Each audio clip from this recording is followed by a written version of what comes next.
अस्सलामुअलैकुम जी, मैं हूं लैबा बासी और आप देख रहे हैं देसी स्पोर्ट्स क्रिकेट कैप्सूल्स पर लैबा बासी। If you haven't subscribed this YouTube channel yet तो इस यूट्यूब चैनल को सब्सक्राइब करो, बिकॉज अगर तुम लोगों ने इस यूट्यूब चैनल को सब्सक्राइब नहीं किया so you might miss out on a very exclusive and entertaining content of Asia Cup 2025 and I hope and I know कि तुम लोग उसमें मिस आउट नहीं करना चाहते, तो इस चैनल को सब्सक्राइब करो, press the bell icon to never miss any video from our side. Let's get started with our today's video. सबसे पहली बात करते हैं वो ये है कि कल जो है वो ओपनिंग मैच था अफगानिस्तान और हांगकांग के दरमियान, और जब Hong Kong Afghanistan obviously won the toss and chose to bat first. ठीक है, मुझे पता था कि जो टॉस जीतेगा वो बैटिंग ही करेगा। अफगानिस्तान ने भी टॉस जीत के बैटिंग की, और टू बी वेरी ऑनेस्ट जब हांगकांग बॉलिंग करवा रहा था ना, और जिस तरह से उनके बॉलर्स पम्प्ड अप हुए थे, मुझे लगा कि they might give a tough competition. ठीक है, क्योंकि आजकल की मॉडर्न डे क्रिकेट में ना, मॉडर्न डे क्रिकेट में आप किसी भी टीम को हल्का नहीं ले सकते हो। ठीक है, लेना भी नहीं चाहिए, आपको पता है।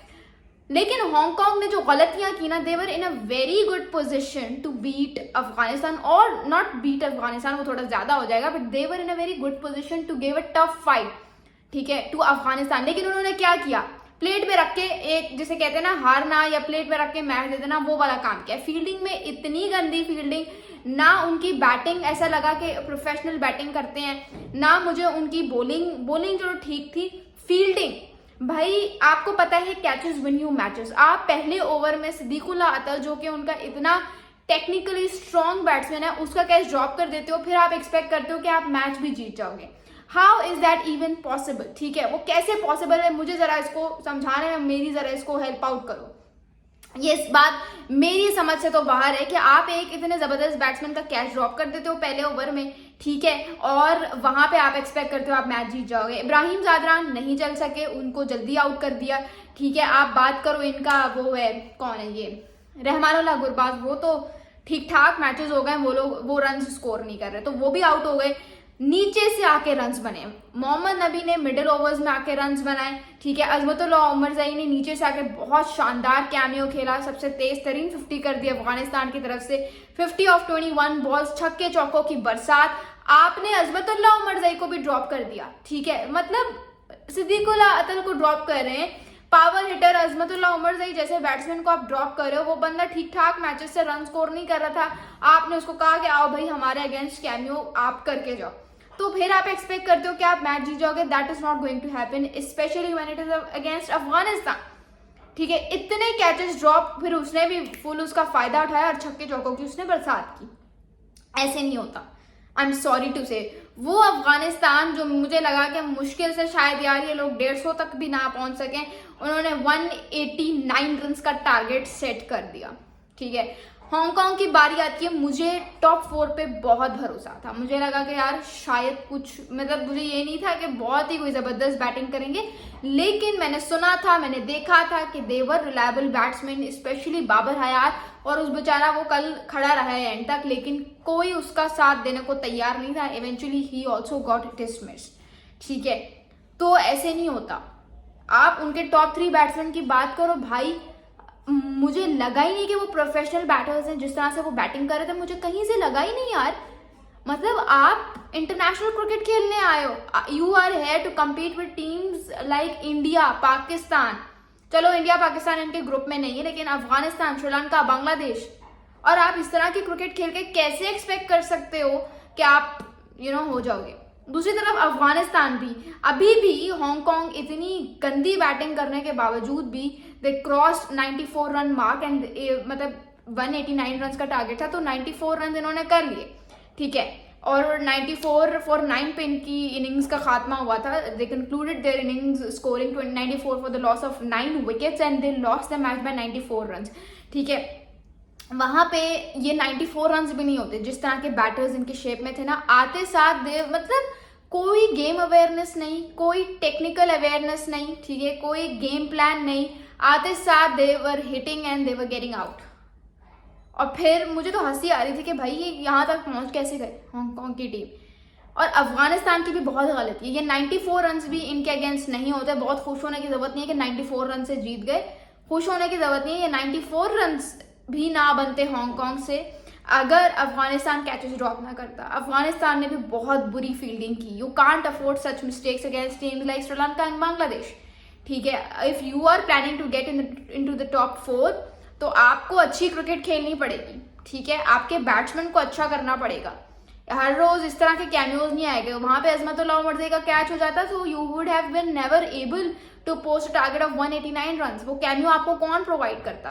तो अफगानिस्तान की भी बहुत गलतियां हैं जिनका खात्मा वो जल्द से जल्द करें तो उतना ही बेहतर है।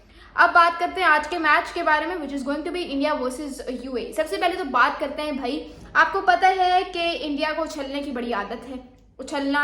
उछलने में बड़ा इंडिया जो है आगे है, ठीक है। इसीलिए इनके फॉर्मर क्रिकेटर रविचंद्रन अश्विन ने जो है वो एक स्टेटमेंट दिया। उन्होंने कहा है कि यार एशिया कप में कोई कंपेटिटिव नजर नहीं आ रही, मतलब कोई कंपेटिटिव क्रिकेट नजर नहीं आ रही, और मुझे तो नहीं लग रहा कि आगे भी एशिया कप में कोई कंपेटिटिवनेस हमें देखने को मिलेगी इन पर्सपेक्टिव और with perspective of Indian cricket team. मुझे तो लगता है कि इंडियन क्रिकेट टीम को अपनी सीनियर टीम नहीं भेजनी चाहिए थी, बल्कि उनको तो इस तरह के टूर्नामेंट के लिए एक ए टीम भेजनी चाहिए थी, ठीक है, जिसमें हमारे इमर्जिंग या यंग प्लेयर्स होते। क्योंकि यार ये टूर्नामेंट में तो मुझे नहीं लगता कि हमारी टीम इंडिया की कोई T20 वर्ल्ड कप 2026 की तैयारी भी हो पाएगी। क्योंकि श्रीलंका, बांग्लादेश, मतलब ये उन्होंने नहीं कहा, ये जो अभी मैं कह रही हूँ ये उन्होंने नहीं कहा, जो अब मैं कहने वाली हूँ, ठीक है। तो उन्होंने कहा कि श्रीलंका, बांग्ला, मतलब उनका कहने का मतलब ये था, इनडायरेक्टली उनका ये कहने का मतलब था कि पाकिस्तान उठा के देख लो, श्रीलंका उठा के देख लो, बांग्लादेश उठा के देख लो, ऑल 8, 9, 10 रैंक्ड टीम्स, ठीक है। तो इनके साथ हमने कंपटीशन करके क्या ही कर लेना है, कोई कंपेटिटिवनेस ही नहीं है। आपने इसमें वो टीम भेज दी है जिसमें आपका अभिषेक शर्मा है, जिसमें आपका शुभमन गिल है, सूर्य कुमार यादव है, जसप्रीत बुमराह है, कुलदीप यादव है। आपको तो ये टीम भेजनी चाहिए थी। बात वैसे ठीक है काफी हद तक, क्योंकि वाकई में यार अगर देखो तो ये सारी 8, 9 रैंक टीम्स हैं। कहाँ इंडिया टॉप 5 में आता है? मतलब इंडिया आता है आपका साउथ अफ्रीका, इंग्लैंड, न्यूजीलैंड और ये क्या कहते हैं ऑस्ट्रेलिया के टॉप जो बिग 5 हैं या जो टॉप 5 टीम्स हैं उनमें इंडिया का नाम आता है। और इंडिया जो है वो अभी अगर आप करंट रैंकिंग्स के बारे में उठा के देख लो तो India is number 1 ranked team. तो कहाँ पे they are expecting a competition, playing a tournament with 8, 9, 10 rank teams. वो तो खैर देखें, आपको सीधी सी बात है, टूर्नामेंट जैसे ही आगे प्रोसीड होगा आपको उसी में पता चलेगा, ठीक है। क्योंकि T20 क्रिकेट में ना आप ये रैंकिंग्स, मुझे नहीं लगता कि T20 क्रिकेट में स्पेशली ये मैटर करती है। सीधी सी जो बात है, मुझे नहीं लगता। उसकी क्या वजह है भाई? उसकी वजह ये है कि T20 cricket revolves only around 1 good over, ठीक है। अच्छा एक ओवर पड़ जाए, एक अच्छा बॉलर का दिन आ जाए या एक अच्छे बैट्समैन का दिन आ जाए, तो मुझे कतई नहीं लगता कि अगर भाई इंडिया ऐसी टीम्स के साथ खेल रहा है तो उनका कोई कंपटीशन नहीं है। I don't think like that, ठीक है। आप लोगों को क्या लगता है मुझे कमेंट्स में जरूर बताइएगा। आज भी अगर आप उनका यूएई का उठा के देख लो, so let's build up a quick playing 11। मुझे लगता है कि इंडिया का जो प्लेइंग 11 होने वाला है उसमें संजू सैमसन अपनी जगह नहीं बना पाएंगे, ठीक है। क्योंकि इंडियन क्रिकेट टीम में अभी करंटली उनके वाइस कप्तान हैं उनके स्क्वाड में शुभमन गिल, और मुझे नहीं लगता कि जो इंडियन लोग हैं या इंडियन मैनेजमेंट है वो वाइस कप्तान को बिठा के संजू सैमसन को कहेगी कि आओ भाई अभिषेक शर्मा के साथ तुम ओपनिंग करो। तो मुझे लगता है it's going to be Abhishek Sharma and Shubman Gill to open the innings. सांस ले लूं। It's going to be Abhishek Sharma and Shubman Gill to open the innings. फिर नंबर 3 पे आपका आ जाएगा तिलक वर्मा, नंबर 4 पे आपका आ जाएगा सूर्य कुमार यादव, नंबर 5 पे संजू सैमसन आ सकते थे as a wicket keeper batsman, but काफी अरसे से वो ओपनिंग कर रहे हैं तो मुझे लगता है they might not take risk, ठीक है। तो मुझे लगता है कि नंबर 5 पे जो है इनका जितेश शर्मा आएगा, और आईपीएल में भी इसकी ठीक ठाक परफॉर्मेंसेज हैं, तो नंबर 5 पे as a wicket keeper batsman भी है तो वो आ जाएगा। नंबर 6 पे आप पता है क्या, नंबर 6 पे आप आराम से रिंकू सिंह को भेज सकते थे, ठीक है, आराम से।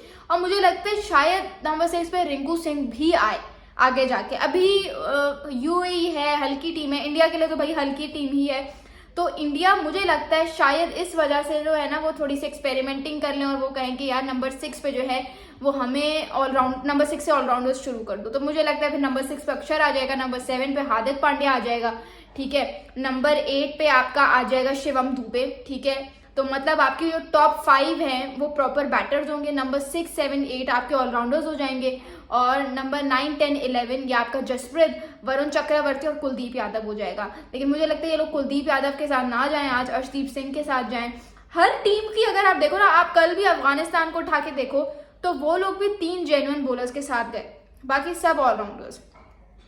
और अगर आप देखो इंडिया का, तो मुझे लगता है उनकी भी प्लेइंग 11 ऐसी ही होगी, या चलो अगर स्पिन ओरिएंटेड कंडीशंस नहीं हुई so they might go with Arshdeep Singh instead of Kuldeep Yadav. तो मुझे लगता है कि हम जो पाकिस्तानी अवाम है ना, जो बहुत क्रिटिसिज्म कर रही है कि माइक हैसन को समझ नहीं आ रही, माइक हैसन की स्ट्रेटजी माइट वर्क ओवर है। बिकॉज एक तो माइक हैसन बड़ा अलग सा कोच दिख रहा है, दूसरा ये कि माइक हैसन की जो स्ट्रेटेजी है ना कि बाकी सब ऑलराउंडर्स और सिर्फ 3 जेन्युइन बॉलर्स, ये हमारे लिए अच्छे से काम कर सकती है। आप देखो भी तो हमने जो ट्राई नेशन सीरीज का फाइनल खेला अगेंस्ट अफगानिस्तान, उसमें हमने जो हमारे 3 बैट्समैन मतलब जो 3 जेन्युइन बॉलर्स पहले खेल रहे थे, शाहीन, हारिस और ये सुफियान, हमने कहा कि यार तुम एक ऑलराउंडर को बिठाओ और एक और जेन्युइन बॉलर्स लेकर आओ, फिर हमारे पास 4 जेन्युइन बॉलर्स होंगे। लेकिन माइक हैसन ने क्या किया भाई, माइक हैसन ने वहां पे ये काम किया, उसने हारिस रऊफ को रेस्ट करवा दिया, लेकिन उसने ऑलराउंडर को नहीं बिठाया। उसने कहा, हालांकि हारिस रऊफ ने एक दिन पहले ही 34 रन किए थे बैटिंग में, लेकिन वो चीज बार बार नहीं होती, स्पेशली अगेंस्ट टॉप टीम्स। तो उसने बड़ी समझदारी से काम लेते हुए उसने 3 बॉलर्स ही खिलाए, उसने हारिस को बिठा दिया और वो भाई उसकी जगह पे सुफियान को ले आया। तो मुझे लगता है हर टीम जो है ये इसी स्ट्रेटेजी के साथ जा रही है कि 3 जेन्युइन बॉलर्स और बाकी सब ऑलराउंडर्स, विच इज गुड, क्योंकि आपके पास ऑलराउंडर्स में बन जाते हैं। लेकिन मुझे अभी भी लगता है कि शायद अभी तो ये यूएई है, शायद पाकिस्तान के अगेंस्ट वो शिवम दुबे के साथ ना जाएं, क्योंकि ऑलरेडी उनके पास हार्दिक पांड्या में एक फास्ट बॉलिंग ऑप्शन है, फिर अर्शदीप सिंह भी होगा, फिर उसके अलावा आपके पास जसप्रीत बुमराह भी है। तो मुझे नहीं लगता कि शायद ये शिवम दुबे के साथ जाए। मुझे लगता है बैटिंग को मजीद डीप करने के चक्कर में ये लोग रिंकू सिंह के साथ जाए। यार मुझे तो अभी भी हैरत हो रही है कि इन्होंने शिवम दुबे को ले लिया, इन्होंने जो है वो रिंकू सिंह को ले लिया, लेकिन उन्होंने श्रेयस अय्यर को नहीं लिया। और फिर look at their audacity to say in the press conference के भाई हमारा क्या कसूर है, आप खुद देख लो टीम में श्रेयस अय्यर की जगह नहीं बन रही। हैरत होती है मुझे, लाइक सीरियसली मुझे हैरत हो रही है। So do tell me in the comments below कि आज इंडिया की यूएई के अगेंस्ट प्लेइंग 11 क्या होने वाली है, और प्रेडिक्ट करो विनर। वैसे ऑब्वियसली सबको पता है कि India is going to win this match, but I hope कि UAE puts a fight today against India. Thank you so much. और जो पहला मैच है एशिया कप का हांगकांग और अफगानिस्तान का, उसकी तरह हमें कोई डेड रबड़ देखने को ना मिले। Thank you so much. This is Laiba Abbasi signing of.